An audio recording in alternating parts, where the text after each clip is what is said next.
मंडळी नमस्कार. अण्णांचा शेतमळा अण्णा पानसरे फार्ममध्ये आपलं सहर्ष स्वागत. मंडळी पावसाळ्यामध्ये आहे ना,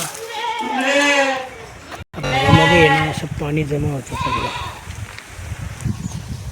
काय ठरवलं या साईडनी ना असं संपूर्ण खांडून घ्यायचं, त्या साईडला भराव टाकायचं. असं हे सर्व खांडून घ्यायचं. या साईडला भराव केला ना असं, म्हणजे असं सर्व पाणी असं ह्या साईडला जाईल.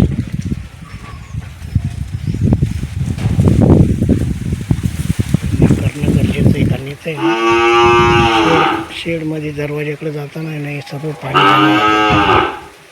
पाणी जमा होतं सर्व. इकडे बघा, इकडे पण नारळाच्या झाडांपर्यंत आहे ना सर्व खंडून ह्या साईडला आहे ना सर्व फुल लेवल करून पाणी इकडं खाली काढायचं. त्या शेडमध्ये काल नळी बसवली दमन करायच्या टायमाला, इथे गटर घ्यावं लागेल. सर्व जीवामृत आहे ना शेड पाण्याने धुवून काढलं ना, सर्व जीवामृत त्याच्यात जमा होणार. खाली गटारामध्ये बादली ठेवायची, बादलीतून मग ड्रममध्ये साठवायचं.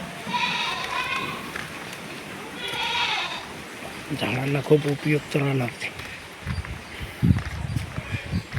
त्यांना खायला पण नाही हो, सगळं वाळल्याला चारा आहे. घास किती पूर्ण एक टायमाला घास घालतो. शेवरी कापावं लागेल, आईला सांगतो शेवरी काप थोडी. त्याचं मंडळी नमस्कार. जय जय राम कृष्ण हरी.